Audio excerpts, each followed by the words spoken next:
And welcome back to Creative Thinkers. My name is Miguel Valenzuela, and as always, we bring you somebody very interesting and very special. Today we have local artist Nidza Orozco, and she's going to tell us a little bit about herself. Nidza, welcome.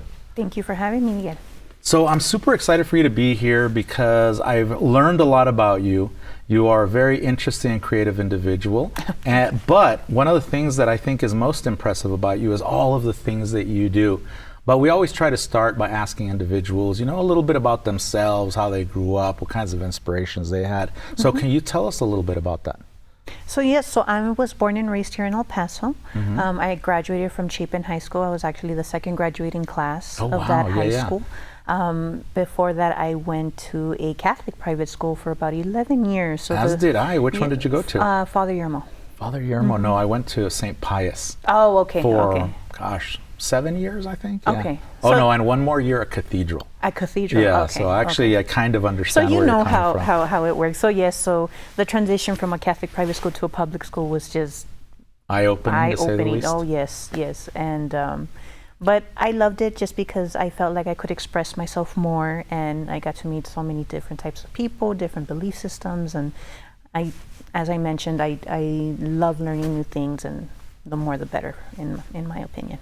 And what about the school? I find that very interesting because I went into the same situation or came from the same situation. And right now, as I'm kind of analyzing my background, maybe one of the reasons why I became such a creative individual is because I was kind of in this little bubble, in the Catholic school. Absolutely. Can you give us a little background about that? Because I don't think that there are many people that go or have gone to a Catholic school. So going to a Catholic school, of course, they have a lot of conservative beliefs, and they tell you how you should think, how you should feel, believe, how you should dress. You're a representation of the school.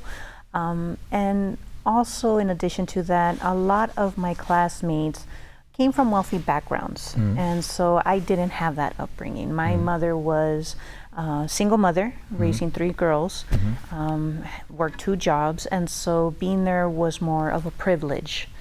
And I wasn't too fond of the environment there. I found it at times very suffocating.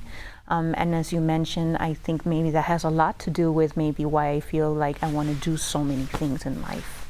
So maybe like 11 years, you said? It was 11 years. So 11 years of being in a bubble, it finally bursts. Yes. And you're like, I'm ready to hit the road running, right? Absolutely. So then after that, what did you do? One of the questions that I try to ask my guests is, was there anybody in particular that influenced you in any way as far as thinking outside the box, being creative, something like that? You did mention something about a family member. Yes, it was my grandfather. Okay. He was the one who introduced me into the art world. In which way? And when I was 6 years old, I lost my father suddenly. And a year later, my brother actually died, unfortunately, in a car accident. And so I was going through this depression at a very young age. My grandfather lost his mother at a very young age. And so he knew that I needed some type of outlet, that I needed some type of way to express whatever I was feeling. And so one day when I was at the kitchen table, he saw me just sitting there, and he came up to me, and he got a piece of paper, and he drew 3 lines. And he told me, what is this? And I told him, they're lines. And he was like, what if I told you it was a box? Okay. And I was like, there's no way it's a box, it's just lines. And so he sat down, he got the pencil, and he created a 3-dimensional box. And he told me, sometimes when we look at things from different perspectives, we can finally see the whole picture. And so after that moment, that's something that always stuck with me, even to this day. And he taught me how to blend with just using either hands, napkins, any other little tools. And you're talking about like pencil or charcoal, things like that, and drawing techniques. Go ahead. And so, as I mentioned, he was originally from Puebla. And so after his mother had passed away, he actually ran away from home. Oh, wow. At a very young age? At a very young age. He was he lived with a stepfather's aunt, and he was not happy there. And at the age of 11, that's when he made the decision to be on his own. Oh, really? So, yes. So he made it all the way to Juarez, and he was just on his own. He would tell me stories of how he would go behind the bakeries and he would take out the donuts that were discarded and he would dust them off and try and sell them, or he would try and find little things here and there to make money just to survive. So, and that's something that I always admired about him, his resilience. But that's interesting because I think it all correlates to some of the things that you're doing now. And a couple of those things, or one of those things, let's kind of focus on one at a time. Yes. One of the things that you're doing is you have created a line of coloring books, yes, or books in general. Yes. Give us a little bit of background on that, because I think people are interested in seeing what you do specifically and how you create this stuff, because I don't know if it's a long process or a short process, but enlighten us. So as being an artist and being involved in the art community, you get to meet a variety of people. I participated in several art markets, exhibitions, and so along the way I've met other artists who've created coloring books, and it kind of piqued my interest at first, but I thought, well, maybe it's too taxing or maybe it's just too complicated. And actually sitting down with them and them explaining, no, the process is relatively easy, there's many ways that you can go about this. So I just started researching, and I found a program that allows people to create and put these books together, and they do the publishing. I do all of my publishing through Amazon, and I have about several books on there.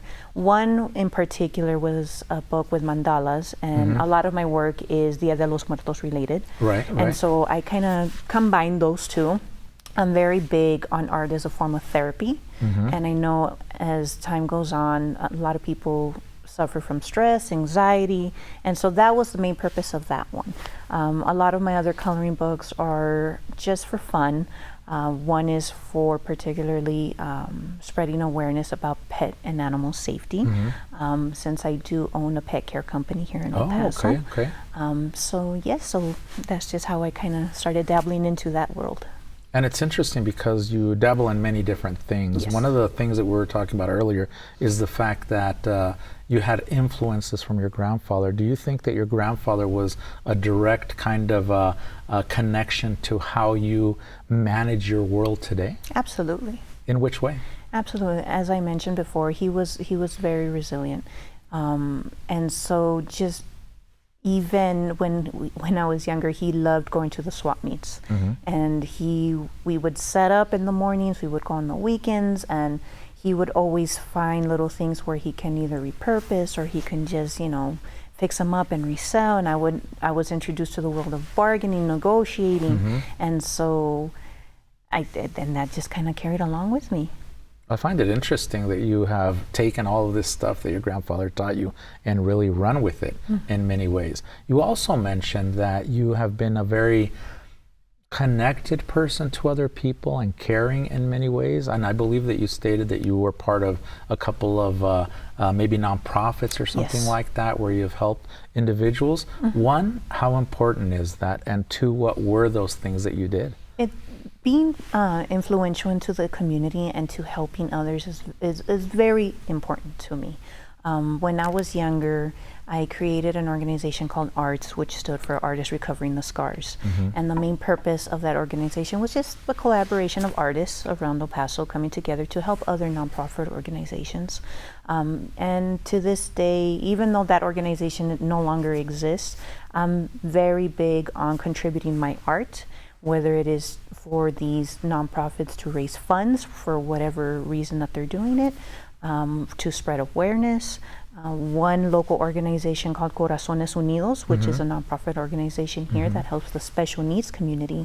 They host an annual art auction at the Roderick Art Gallery downtown. And for the past 3 years, I donate my artwork for them, and they've been able to send some of their volunteers and the kids and the adults with special needs to the Texas Special Olympics, for example. Oh, no way, really? And this is through what, like little tiny pieces of art that you donate, or what exactly do you guys do with that? So the way it's done is they ask several artists at the beginning of the year, and who would like to participate. They provide the canvases or whatever mediums if need be, and then at the art gallery, they go ahead and do the auction. They have the little sign-in sheets. They have whoever wants to do their bidding. They even have people who even do their bidding over the phone. Oh, really? So, Okay. yes, so they also take pictures and they televise everything. How important is it for you to be part of the community, specifically helping certain people, like people with special needs? It's very important because I think it's very unfortunate that not everybody has the same opportunities. And so we all have to stick together and we all have to help each other. And it's not only the special needs community. I'm very big on also helping the animal organizations here in El Paso. The Child Crisis Center is another one that's pretty big to my heart. But as I mentioned before, we all need to learn how to help each other in order to sometimes just keep moving. And do you feel that art allows you in some way to have this kind of therapy or some sort of therapeutic element to it? And how have you used that art for that reason? Right. As I mentioned before, when I was younger, I went through a depression. And throughout my life, I've gone through different stages in my life where... Right, as we all have, correct? Yes, exactly. Yeah. And what I love about art is when you are creating art, you temporarily block any type of thought patterns that we have, whether it's either negative, patterns of, thoughts that are constantly going back and forth in our heads. So for example, like death. Right, or something like that. Exactly, or any type of stressors in life that's just affecting us at that moment. Right. But when we're creating, we have to temporarily shut that part off. We have to shut that part off. And so we are in this element where it's just serene and calm, and sometimes I even find myself just creating art for hours and hours on end, and I have to just tell myself, okay, now it's time to kind of get back to reality. But I do believe it's very beneficial. Do you feel like it's a getaway, or do you feel like it's a process that we need to go through in order to get to the other side? I think it's both. It's a combination of both. In which way? So, for example, I am going to school right now. I'm a UTEP student. I'm going for psychology. Okay. And so you have a better understanding of this. Yes. So at least you're starting to get that better understanding. Yes, exactly. And so what I'm trying to do with that degree is try and help others to combine the two, art and therapy. But which is a new thing, no? I wouldn't say it's that old. It's not that old. It's maybe relatively 10, 20 new. years. Yes, it's not that new. Okay. But again, I believe people are always trying to find outlets. Throughout our life, we're always trying to figure out what is our purpose? What are we meant for? I have 2 children, they're teenagers, and they're constantly going back and forth, and they ask me, what should I do with my life? Right. And That's a big question. Yes, and sometimes I tell them, sometimes that answer will be answered when you find it. And I feel and it doesn't always have to be one thing, and you're a perfect example of it. No, I always tell my children, you just keep learning, open new doors. And my son, for example, he decided to start his own little business on the side. Oh, what does he do? So he's just doing little not landscaping, yard work here and there. Okay. So just starting to kind of dabble into the idea of, having his own business and everything. And but he does want to go to school.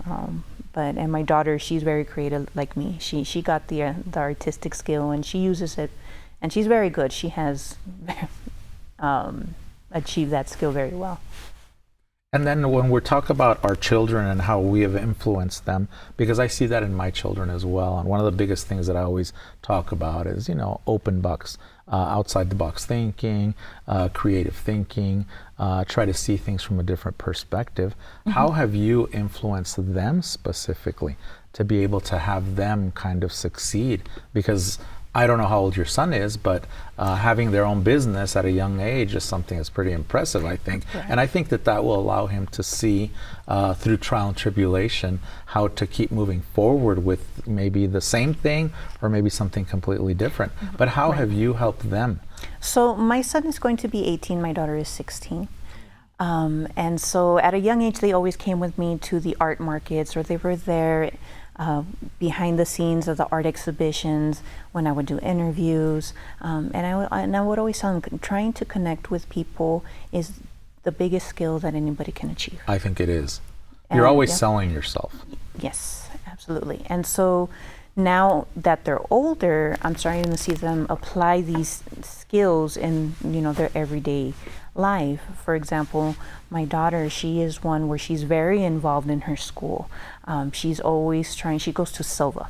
And so she is either doing the 365 program, National Honor Society, or she's always trying to help the community. She's always trying to raise awareness and help out the community with the school's help, of course. But both of them are very, very much in tune also with their feelings. And I think that's something that I really admire about both of them, because a lot of kids nowadays, and it's natural, everything that's going on around us affects them immensely. And I'm just glad that they are able to verbalize and they're able to not feel like they have to hide their emotions. I think that's super important. And I think being creative and doing those and having that outlet allows them to do that. Yes. So you were talking about how you have started another business, and that business is, I don't even know what you call it. What exactly is a pet care company? So a professional pet sitting company is, the way we do it, it's just a group of sitters who provide professional pet sitting services for the community. When we first started out, we did service all of El Paso. After a while, it just started to get a little bit too much. So right now we're only offering services in the northeast side of El Paso. Okay. But we do provide services for people who go out of town.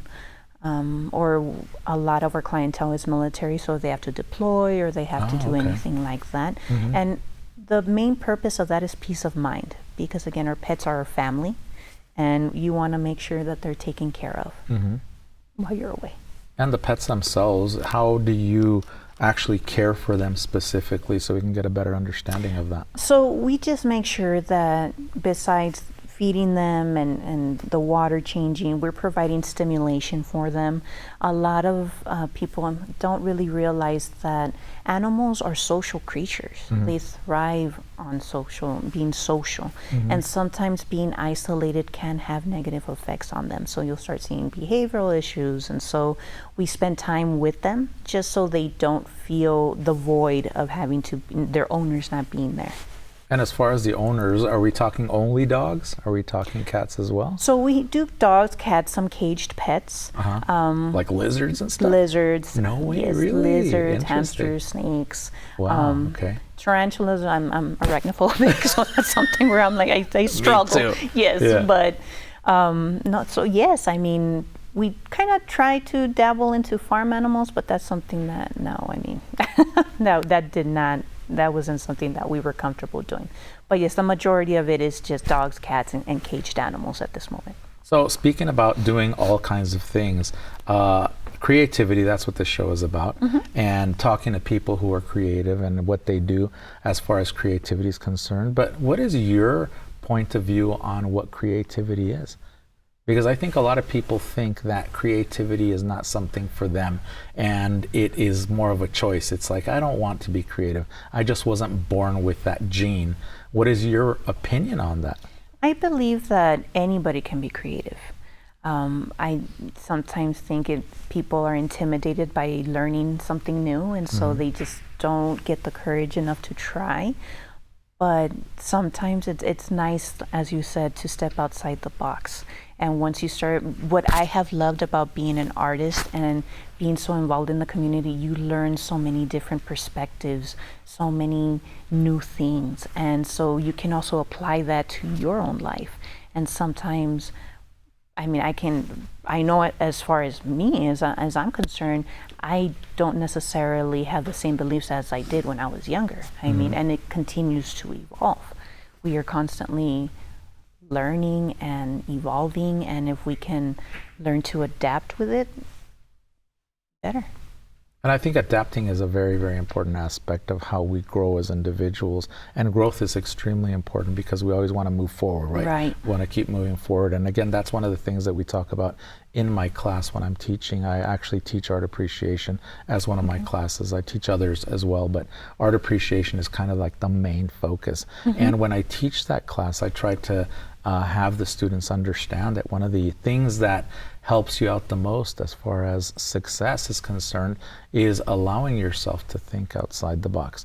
When you actually created all of these things that you're working on, all of these jobs that you're working on currently, and even in the whole psychology thing, right? Yes. What aspect of that do you think that is creativity? What part of that do you think it's a large percentage, a small percentage? I would like to think a lot of it has to do, a pretty big percentage of being creative. I believe that having that skill has allowed me to continue to grow and learn how to apply different techniques in life. But yes, I mean, I believe creativity is more than just applying pencil to paper and just creating art. It just allows you to see things in different angles of life and try new things. And I think that's super interesting because when we talk about creativity, creativity literally is not just us making a painting or Right. a work of art. It is much more than that. For example, when you started doing your coloring books, it wasn't like you were creating a painting per se, Right. but you were creating something which deals with creativity. When you started your business, taking or caring for pets, I think you did the same thing. What is your approach going to be as far as psychologically speaking in reference to what you're going to be doing in the future? So what I would like to do with my degree, and hopefully I can, is have workshops available. As I mentioned, kids are something that are very big to my heart, and I do believe kids sometimes get the short end of the stick because they're at a moment where they have so many emotions, and sometimes as adults and as parents, you know, we're busy with work, we're busy with many other things, our responsibilities, and so, you know, our kids sometimes need something to kind of release any type of emotion that they have, and sometimes it's a form of communication as well. I know for example, when my kids were in elementary and they would do drawings, and you know, it would be a Mother's Day drawing, and you know, oh look mom, this is what, you know, this is you, and it would just be me, you know, either drawing or painting, Oh, really? you know, or anything like that. So it gives you a little insight of how they see you and how they see the world, really. But and I think that the world's a very good aspect for you to focus on because the world is very vast. Us as individuals, what we try to do is we try to make connections with things, right? Yes. Throughout our lives. And I really appreciate the fact that you tried to make the connections through your grandfather as you grew, the losses that you had, things like that. And the fact that you were able to come out ahead in many ways, because there's a lot of people that unfortunately get lost in the whole thing. And I applaud the fact that what you're trying to do is you're trying to help these individuals through maybe some workshops and these ideas that you have. Is there any advice that you can give our public, our viewing audience? Because I know that it's very important for individuals to learn something from a show. When they watch something, one of the most important things is for them to learn. What kind of advice can you give us? And then maybe we can go into a little bit of detail. So the biggest advice that I would give people is, there's a quote that I love, and I even have it tattooed on my back. Oh, what is that? And that must be really important. the quote is, the goal isn't to live forever. It is to create something that will. What do you mean? So it's inevitable. We will all eventually meet our expiration date. And so if we create something that will last forever, that will make an impact, that's something that will always live on. Can you give us an example? Art would be one way. Art is a way that can change the way people think. Take for example Banksy. Banksy is, you know, an artist that, you know, makes people feel, he conveys how he's feeling, and so if I can at least use it, or if anybody can use anything that they're passionate about to make a difference in the world, then that's all that really matters. Because what we would hope is that movement continues, even if it's a little drop, even if we think it doesn't really make a big of an impact. If we make someone's life, if we're impactful in someone's life, they will pay it forward and they will continue that movement going on. I think that's very true. You know, when my dad passed away, gosh, I want to say 4 years ago now, I don't want to say that I went through a depression, but I did feel a lot of emotions during that time. And I actually did start a thing called Think Positivity. There was this Facebook group that I started, and every day, even to this day, 4 years later, and the reason for that was I felt like I really didn't have an outlet. I really didn't have a place for people to understand how I was feeling. And I knew that there are a lot of individuals out there that also feel that way. So I thought, you know, what can I do in order for me to allow these ideas and thoughts to come through? So I started that.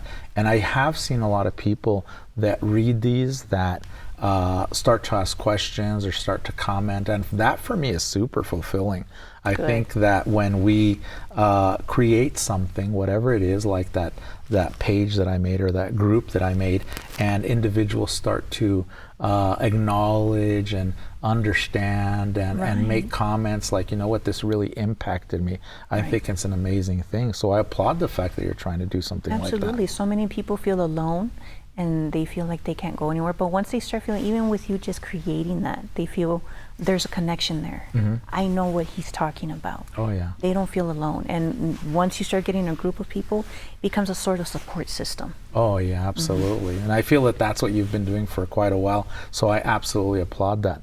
And if somebody wants to get a hold of you, maybe get one of your books or something like that, how do they get a hold of you? Is there a place where they can email you? So a lot of my artwork right now, I advertise through my Instagram page. Okay, can you tell us what that is? So it would be an artist Nidza Orozco. Okay. And on there you will find, if I do have time to participate in any art events, any publishings, anything new that I have created will be going through there, and it will have links of where you can purchase that information. Okay, very good. So right now you're doing the, on Instagram, you're trying to sell your work, you're doing the coloring books, and you currently have your business taking care of pets. So I want to applaud all that once again, and I want to thank you for taking the time out to talk to us today.